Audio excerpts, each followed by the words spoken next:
Hey besties. So I'm about to serve myself dinner, but I wanted to come on here and update you guys on the first book of this new releases reading vlog. I did end up finishing Liars Like Us by JT Geissinger. If you guys know how I feel about JT Geissinger, okay? Her Queens and Monsters series, ate it up. It is so good. Now, with this one, when I first went in, I was like loving it, okay? I just love the banter between the main hero and the heroine. I loved learning about the heroine, everything that she was going through. She basically hits rock bottom, okay? She's like literally at rock bottom. Her bookstore is about to be closed because there's like a bigger bookstore company chain like right across the street that just opened, and hers is gonna go down. And she can't afford to pay for rent or her employees, so she ends up having to let her coworkers know / her friends know that they will no longer have a job, and then like all she wants is to take care of them and like keep the family business open. And then we have our hero who is a billionaire, and we meet him. He comes into the bookstore of our heroine. Her name is Emery. He literally walks in and he's like, I want you to marry me.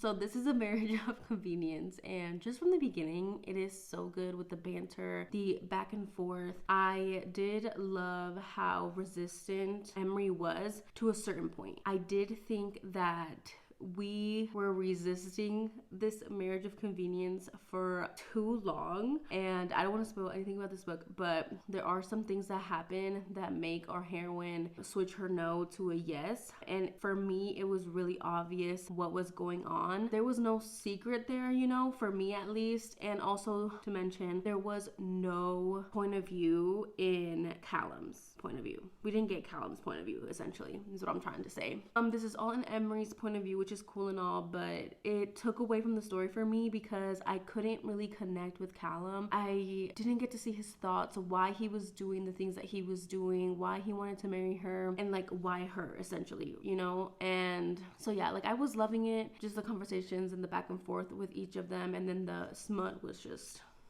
top tier, okay? It was so good. JT Geissinger does no wrong when it comes to the smut. And there's like good boy in here, there's good girl in here, there's like spanking, there's like kinky stuff. It is so good. Like the smut is there, the banter is there, and that is why I'm giving it a 3.5 and I'm rounding it up to a 4. Just because I can't give my girl JT Geissinger a 3. Like I can't. It's a 3.5. I really enjoyed it because I really enjoyed it. I started it and then I didn't go to sleep until I finished it. So it was binge worthy. Like it was really good. I just left the book wanting more. I wanted to be in Callum's point of view. I thought the beginning was super long. I think she should have gave in a little bit quicker, especially with everything that was going on. Again, the plot was super obvious, and I just wanted more of an emotional connection between the characters, and I feel like we didn't get that because we didn't get Callum's point of view. We needed to know why her, you know, like why was he obsessed with her, you know, because this is man obsessed, literally bordering on stalker. But it was so good. It was good. I really enjoyed it, but I feel like if you go into it, this is gonna be your first JT Geissinger book, I don't recommend it. I think that you should definitely start with the Queens and Monsters series, but if you are already a JT Geissinger fan, I definitely think that you should read it. It was a fun time. It just wasn't everything that I wanted it to be, but I will say that there is gonna be a second book, and she released the cover of it today. I will be reading the rest of the series. Like I will read anything she drops. So I'm excited for the second one, and yeah, so that's my update. I really wanted to love it more, but I didn't. There was things lacking, but 3.5. I still really enjoyed it, rounding it up to a 4. Next book that I'm currently reading is A King of Pride, but I'm going to update you guys on that one here in a minute after I put my dinner together, because I don't even know what time it is, but it's getting late and I need to eat dinner before it gets too late, and I'll be back to update you guys on King of Pride. Okay, so I haven't had dinner because we had a certain dilemma. My mom had saved me some leftovers of some food that she had made, and when I left her house earlier, I was taking that with me and I was just gonna have that for dinner. And when I asked her if this bag was it, like this is the leftovers in this bag, she was like, yeah. And then I was like, okay, I'm about to head out. So I head out and I get here and I'm about to serve myself. And I open the bag and it's just a block of cheese, like Mexican cheese, like a block, okay? And I'm like, this was the wrong bag. So I FaceTime her and she's like, oh my God, I gave you the bag of cheese. And I'm I'm like, I'm so dead. But it's okay. I FaceTimed my boyfriend after that, and he's gonna stop by and grab the leftovers before he gets home. So I'm just gonna have to wait to eat dinner. So here is the time for me to update you guys on King of Pride. I am currently reading this. I am 57% of the way in. So the premise of this one is we have our hero Kai, which we meet obviously in King of Wrath, the first book of this series by Anna Huang, and we have our heroine Isabella. Isabella is a bartender at the Valhalla Club, this like really super nice club that only the richest and best people are let in. So she bartends there, but she's an aspiring author on the side, and she's just really struggling on getting through her book. She's kind of hit a rut. And then with Kai, he is actually working to gain the position of CEO of Young Enterprises. His mom is the CEO, but she's stepping down, and now he has to like compete to win that CEO position. Kai is this very perfect man. He's a very perfect controlled man. He likes his things done a certain way. The way he talks, he's very proper. He's just very different from any of the other characters that Anna Huang has ever written,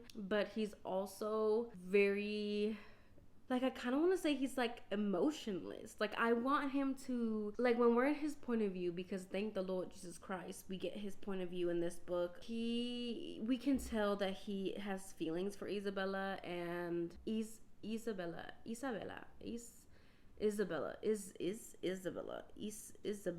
I literally can't with myself. Change the angle there a little bit. What was I saying? Yeah, he's giving emotionalist vibes. He definitely puts his work above everything. He is slowly kind of melting for Isabella. There's obviously this undeniable chemistry. There's like a pull between them. I don't know. Like, I really don't know how I feel about this. It's sad, really. It's really sad. We did get like our first like spicy scene at like 30% of the way in, which I found very odd, just because I was like, oh, okay, we're already getting into it. But then we kind of get told they're having this like sexual relationship, and then we get this other scene like in the library. That scene in the library, I like that one. But the thing with this is that, like, again, this book seems very like random, and I feel like both characters spend so much time apart. Like, something would happen that would, like, let's say like cross the line between friendship and like something more, and then it'd be like 2 or 3 weeks later in the next chapter, and I'd just be like, and he like didn't talk to her. Like, he almost kissed her at one point, and then it was like 2 weeks later, and he like never went back to the club, and he didn't talk to her, he didn't seek her out. She was just kind of left there, like, and then he sees her again with some other dude, and he gets jealous, and then he invites her on a date, and I'm just like, boy, if you don't just motherfucking claim this woman. And right now, like, they're keeping their relationship a secret, which I don't even know why the fuck they're keeping it a secret. I guess the Valhalla thing, because they can't, like, it's forbidden for workers and owners to get together. But I mean, like, I bet there's a loop around. With Isabella, I feel like she has been really struggling with her writing, but we haven't gotten in her point of view with her, like, struggling with it. And, like, now she has a deadline because of her brother pressuring her to meet this deadline. But, like, she's spending all this time with Kai. When is she writing? When is she stressing about this? With Kai, he has this board company thing, and like, when is he worrying about this? Like, we're just getting told. It's giving very much Twisted Love vibes. I did not like that book. It's not that I didn't like it, but it's giving very much that. I gave Twisted Love, I think, like 3 stars. And I don't want to say this one is 3 stars because it makes me sad. Because I really, really loved the first book in this series, King of Wrath. I gave 4.5 stars. So I really wanted to love this one. And honestly, I was at some point, like, every time I put this book down, I don't feel like picking it back up. The only reason I feel like I am is because I'm doing it for this reading vlog. I'm finding myself bored, and I have thought about DNFing it. But I really don't want to DNF it because it's for this vlog. But honestly, it's sitting very much 3-star right now. And it sucks, y'all, because I really wanted to love this. But you know what? Those are my feelings for King of Pride as as of right now. Okay, I'm 57% of the way in. I'm probably gonna finish this tonight. Update you guys tomorrow. And that rant, that sad little rant, she has posted like the tropes for the next one in this series. I think it's called King of Greed, and this is gonna be a marriage in trouble. You guys know how much I love a marriage in trouble, and I know exactly who the couple is because we see a little bit more of them in King of Pride. It's between Dominic and Alessandra. We did get a little bit of a Dominic, like a little bit of his past story, that he grew up a like poor orphan, so it makes sense why he like built himself and his company and his wealth from the ground up. He's just so caught up in his greed that he's kind of letting his marriage fall apart. You know what I mean? And we see Alessandra, who is like not knowing what to do with herself, and she is finally like getting out of the house because she's hanging out with the girls. So yeah, I'm excited for the third book. I feel like even if I don't like this second book, that I am still gonna read the third book just because I want to see what Anna Huang does with A Marriage in Trouble. I just really hope. I feel like for that book, for that third book, I'm gonna have slightly high expectations. Like, you know what? Marriage in Trouble has to be done right for me to eat it up. I'm just so ready for it. I am. Anyways, I've also come to the conclusion that Anna Huang we'll see with the Marriage in Trouble one. We'll see. But I just have this feeling that none of her books will ever be 5 stars for me. So I don't know if I'm going to continue to put her books in my vlogs, but maybe. I don't know. It's just like every time I read one of her books, I either hate it or like I love it. And but I don't like live, breathe, and die for it. You know what I mean? Anyways, I'm done rambling. That's how I'm feeling about King of Pride at the moment, and I'm excited for the third book. I don't know when it comes out. If you know, let me know down below in the comments. But I will talk to you guys tomorrow when I finish King of Pride.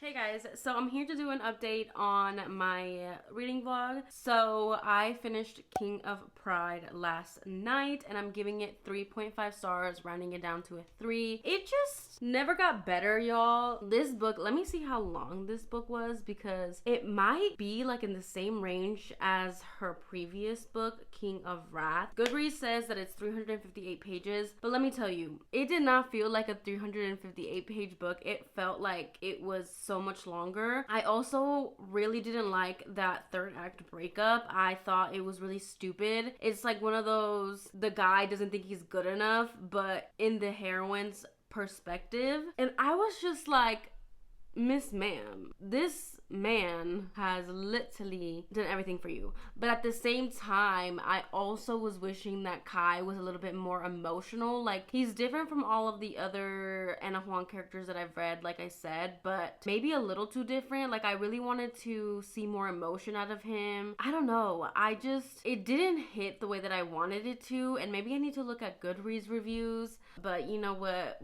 It's an average 4.4 on Goodreads. Let me see. I mean, I will say that the smut scenes were really good. I do wish there was a little bit more of them, but what we did get was good. Yeah, like their story was generic, incredibly predictable.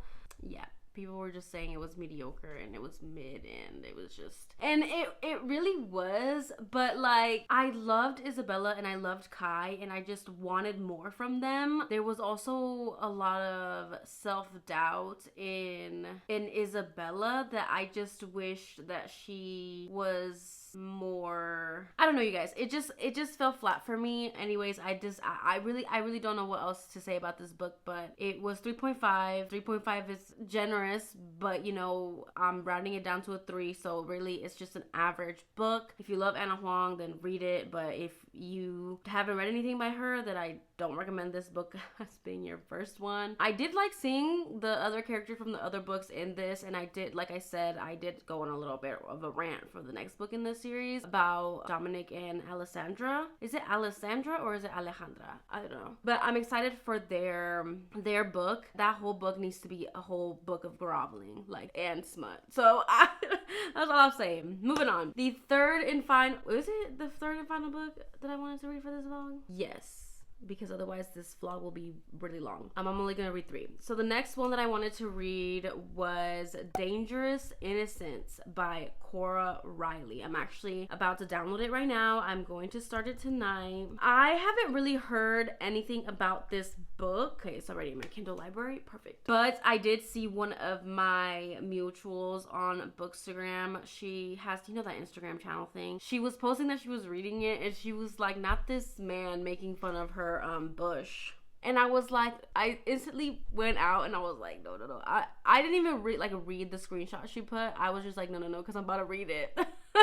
But she wasn't saying good things about it, but she wasn't like bashing it either. So I think I'm just gonna have to go in and see what happens, because yeah, I'm nervous because none of these books in this reading vlog have gone the way that I wanted them to go. Also, this is a new series by her. This is totally unrelated to her other Mafia series and the spin-off series and the other spin-off series. It's like nowhere related, I believe. Or at least that's what I know of it, but I'm excited. So let's jump into Dangerous Innocence by Cora Reilly.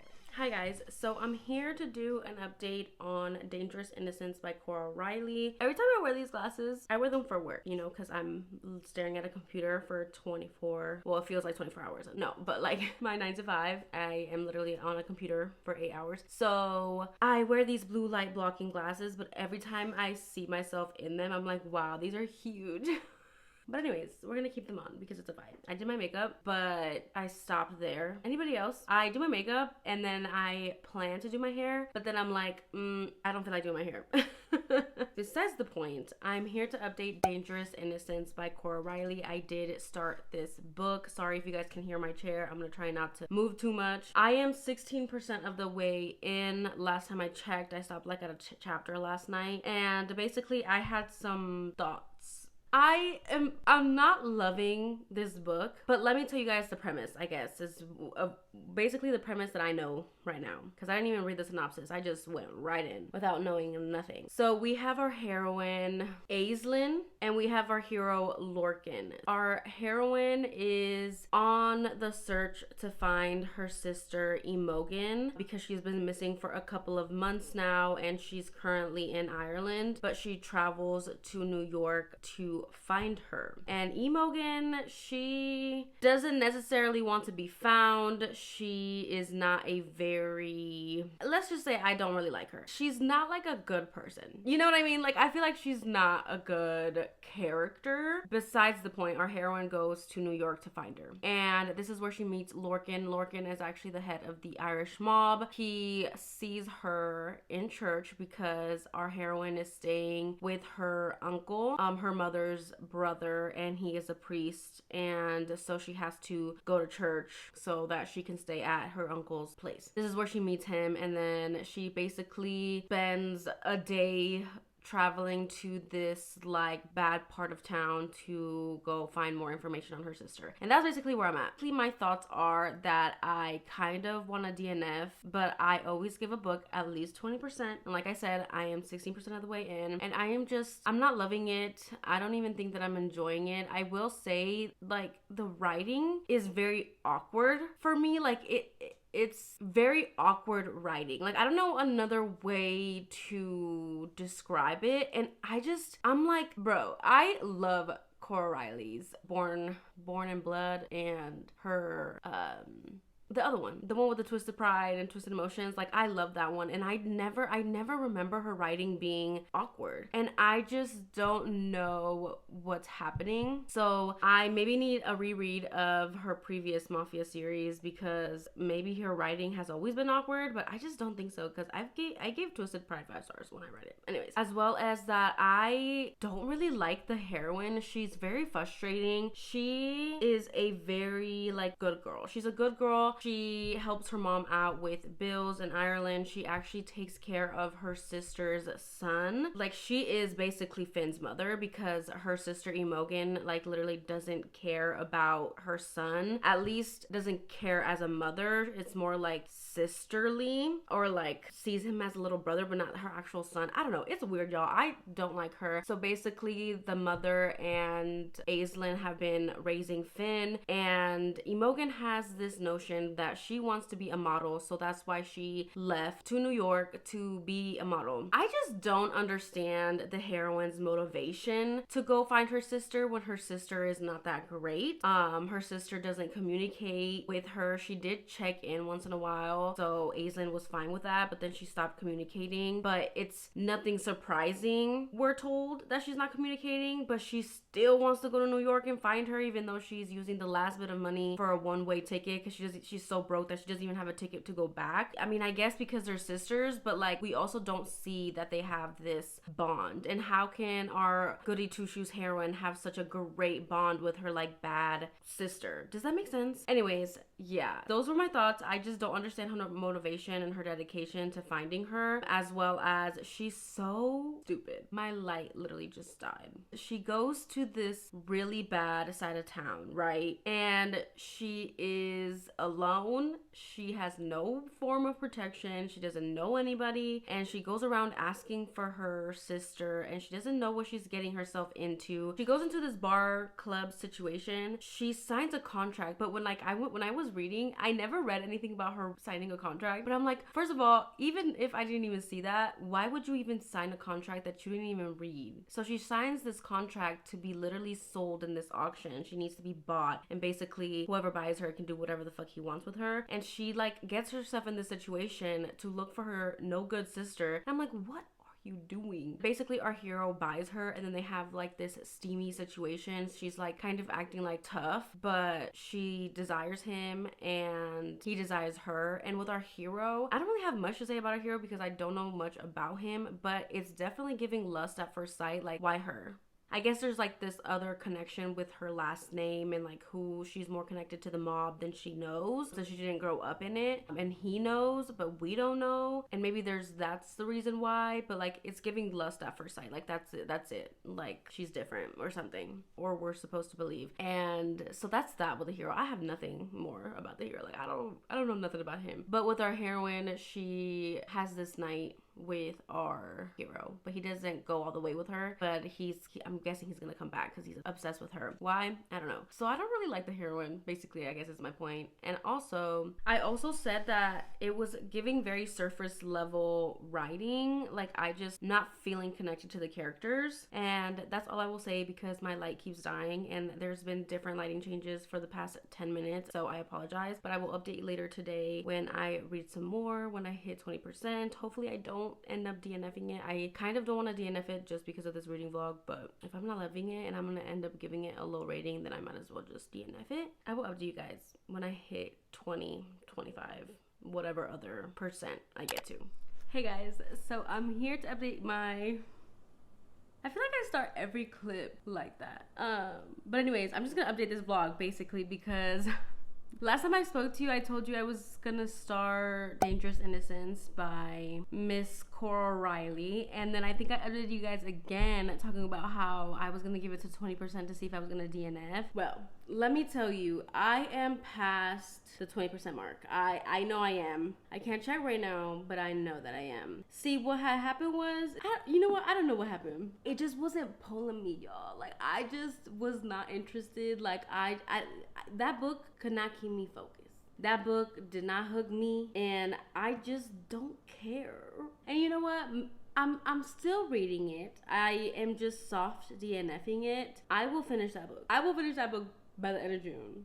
I'm putting it out there. But I'm currently gonna soft DNF it just because I wasn't liking you guys. Like, it's okay. Like, there was nothing that was hooking me. So basically, what I wanted to say was that because I'm soft DNFing Dangerous Innocence, I'm going to talk to you guys about Possession by Jessica Hawkins, because I was thinking that I could just finish Dangerous Innocence, but like if I force myself to finish it, I'm gonna give it a low rating, and then this whole vlog is gonna be mid, like it's gonna be average. And so I was like, I picked up this book, the first book in this 4-book series about the same couple. Who would have thought? But you know what, Miss Jessica Hawkins, she really came through, and I should have known, because I love her White Monarch series. So I was just like, okay, I'm gonna see her at Book Bonanza. What's another book that I can read by her that I can have her sign when I meet her, because I love her so much? And then I had gone to Half Price Books, and I had found Explicitly Yours, the complete series by Jessica Hawkins. Somebody left this there, and I picked it up. I need to take this off. I need to take this off because this book deserves more than that. You guys need to see the full cover. And y'all, I am loving this so much that I'm just so happy that I own the bind up, but I'm delusional. So I'm also gonna buy the individual paperbacks, and I am currently reading this on my iPad, my phone, my Kindle, all the ebooks. Any way, any format that I can digest this on any device, I am reading it. There are 4 books, like I said, about the same couple. I did buy those ebooks because they are not on Kindle Unlimited, even though I had the paperback. Like, I just consume ebooks so much faster, and I am devouring this series. So basically, it's so good. So basically, I want to talk about this one because I'm loving it. And so I want to end this vlog off with an exquisite 5-star series. Because the first book is Possession. The second book is Domination. The third book is Provocation. And the 4th book is Obsession. And there is also a novella, which I think is called Addicted to You, or just Addicted. But I think it's longer. And the first book in this series is free. So go get it. Go get the first book. But keep in mind that you will get the first book and you're going to want to buy the rest of the books. If you love a series that are about the same couple, this is angsty. This is messy, y'all.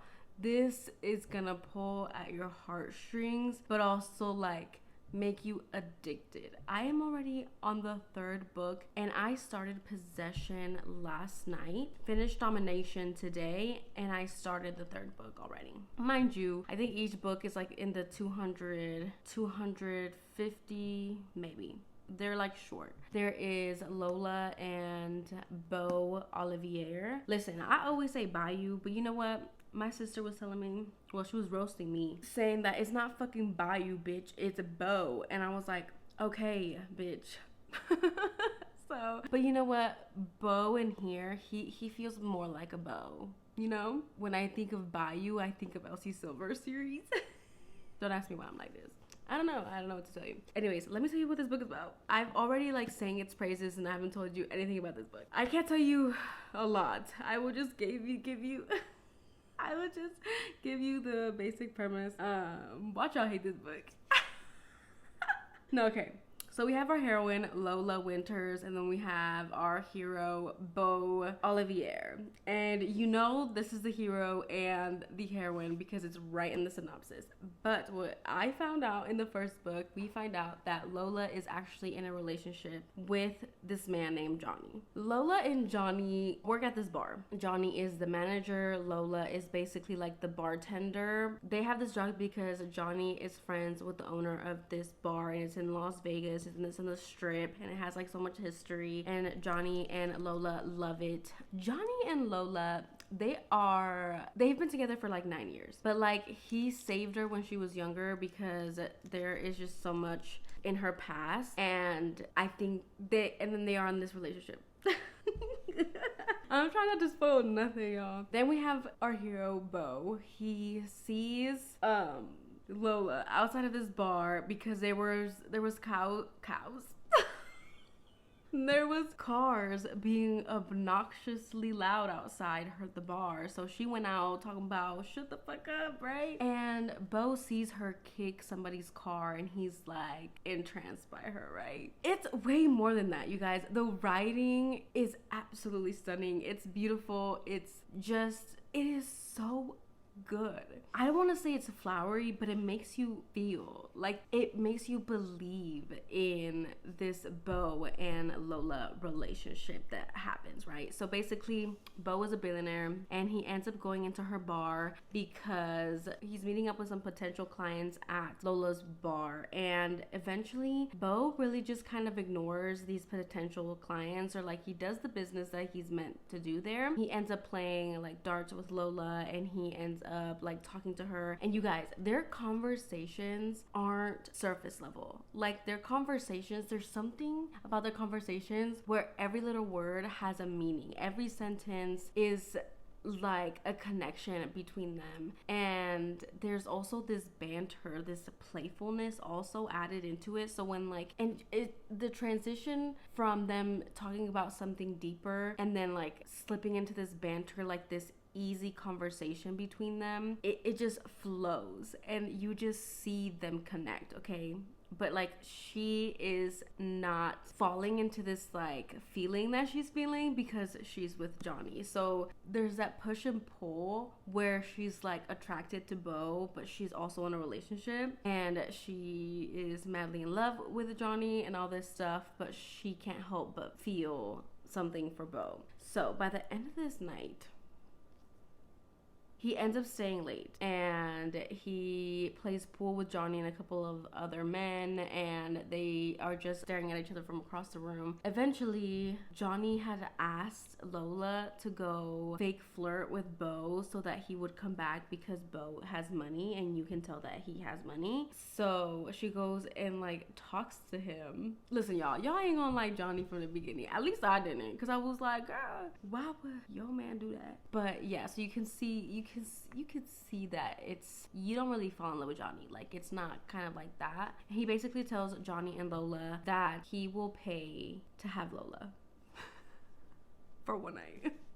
For 12 hours, he will pay $500,000, and that is what will get Johnny this bar, because the bar is closing. Johnny loves this bar, but it's closing. They don't get enough foot traffic. They don't update. They need to modernize it. They need to get more people into the bar. It's lost its pizzazz, and Lola knows this, and she knows that this bar means a lot to her and Johnny because they kind of grew up in this bar. And yes, so obviously they say no, but he leaves his card, and things kind of roll ball there. And then Bo decides that he doesn't just want to pay for one night, and I will leave it at that. You guys, the way that Jessica Hawkins keeps me so hooked from the beginning, whether Bo and her are not together, in the beginning when you still kind of see and learn and be in Lola's head and what she's thinking and how her mind works and how they come to the conclusion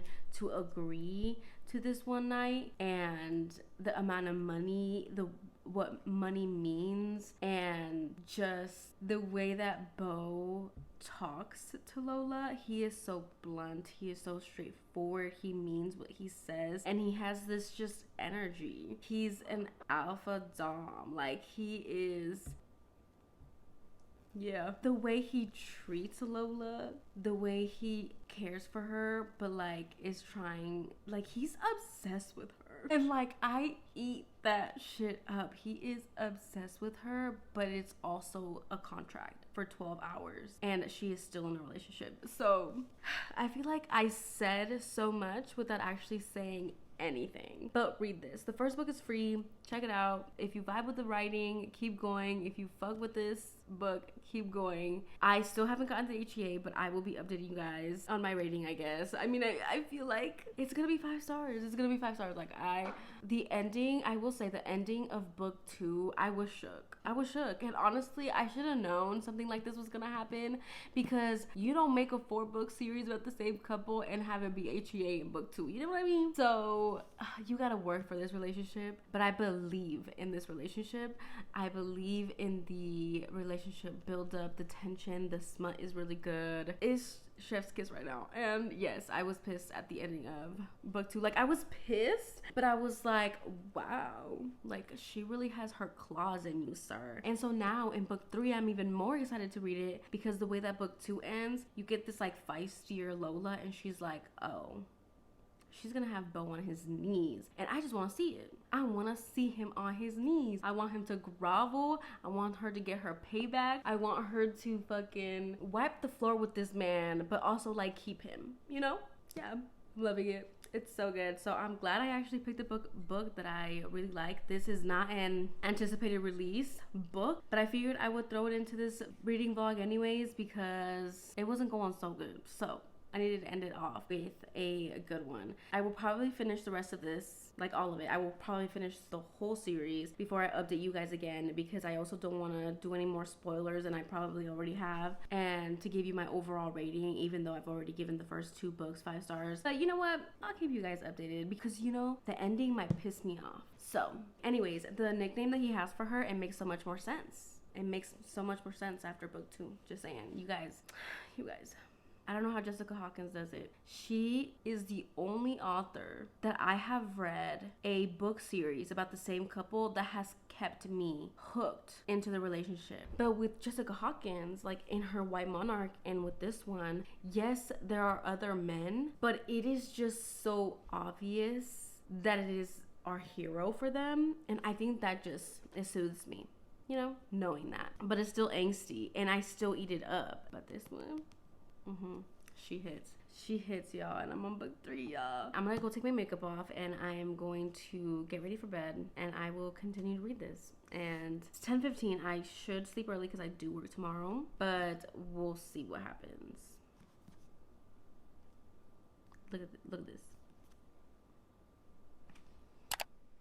Hey guys, so I am chilling here, just finished filming a video, but I wanted to hop on here and do the outro plus last final thoughts of this reading vlog. We were last talking about the Explicitly Yours series by Jessica Hawkins. As you guys know, I did give the first book 5 stars, I gave the second book 5 stars, and I gave the third book 5 stars. Now, talking about the 4th book, I actually am going to be giving it 4 stars. The ending was not what I wanted it to be. It left me feeling unfulfilled, unsatisfied. I think that it was wrapped up rather quickly, and honestly, the good thing that I'm filming this like a couple days after I have finished the series, because if I would have updated this vlog after I had finished it, I would have been heartbroken. I probably would have cried. I was just so disappointed. And there is a novella called Addiction, which I did end up reading as well. I will give that one 5 stars, just because it's basically the hero's point of view of how he became a millionaire or a billionaire, and his first time meeting our heroine. So with that being said, the novella did not satisfy the ending of the actual series, because the novella was not like an extended epilogue. It was just scenes in the hero's point of view, which I loved. I love extra point of view things, especially when we don't get the hero's point of view. I like getting like a novella or bonus content with the hero's point of view. So I gave that one 5 stars, but the last book, I'm giving it 4 stars, and it's so sad. Like I said, I think it just wrapped up really quickly. I think that because of book 3, we had the heroine taking a stand, and then when we get to book 4, we have the hero experiencing kind of life without our heroine and feeling the after effects of what our heroine puts him through. And it puts everything into the hero's perspective and how he really essentially fucked up. He starts to realize things. So in the final book, we spend so much time with our hero and our heroine not even in the same state. Like, we don't even have them together whatsoever. The heroine is doing her own thing, the hero is going through it, and then like the last couple of chapters, the hero eventually finds our our heroine, they have this whole moment where they like kind of yell back and forth. They talk things out. The hero grovels. That man is on his knees, and then she kind of forgives him, and then she tells him some important information. That's it. And I was like, there's no way that it just ended like that. There's no way, because literally 2/3 of this book, the heroine and the hero weren't even together. And we do get some flashbacks of the hero and the heroine while they're going through this like process from like book 3. And there's like one sex scene. It's in a flashback. Just because of the way that the book starts, like the series starts, their connection, their chemistry is just off the charts. I really wish that we would have gotten at least 3 chapters of our heroine and our hero being back happy together, and also like one final like hot makeup sex scene. Like, we needed that, because what the fuck was book 4? I can't give it any less than a 4-star, just because I do love this series and I still think you should read it, but the ending I feel like might leave you unsatisfied like it did me. But I still can't help but love it. I love Lola and I love Beau Olivier. Like, they're just gonna be one of my top couples always. But I will say that the last book really made me sad. And I have looked, you guys, like I did some research and I was looking to see if Jessica Hawkins had any like bonus content of this series, or like if she had an extended epilogue or anything to just make up for the ending of book 4, and I couldn't find anything. So if you know if she does, then literally like DM me, comment down below, something, like save me please. But if not, then I guess it's fine. I am just so sad. But it was so good. And I think that's why I'm so sad, because it was so good. But the ending was just like a knife to the heart, literally. I'm gonna have to have some words with Miss Jessica Hawkins. But I am also super glad that I read this. I binged this series. It's absolutely gonna be one of my all-time faves. She's high up there, you know? So those are my final thoughts about Explicitly Yours by Jessica Hawkins. So that concludes this video. Thank you guys so much for watching. Let me know your thoughts on any of these books down below in the comments. If you don't want to comment any of that, go ahead and comment. I'm trying to think of something with Explicitly Yours. Go ahead and comment a cat emoji down below in the comments if you've read this and you know. And yeah, again, thank you guys so much for watching. Don't forget to like, comment, and subscribe, and I will see you guys in my next one. Bye.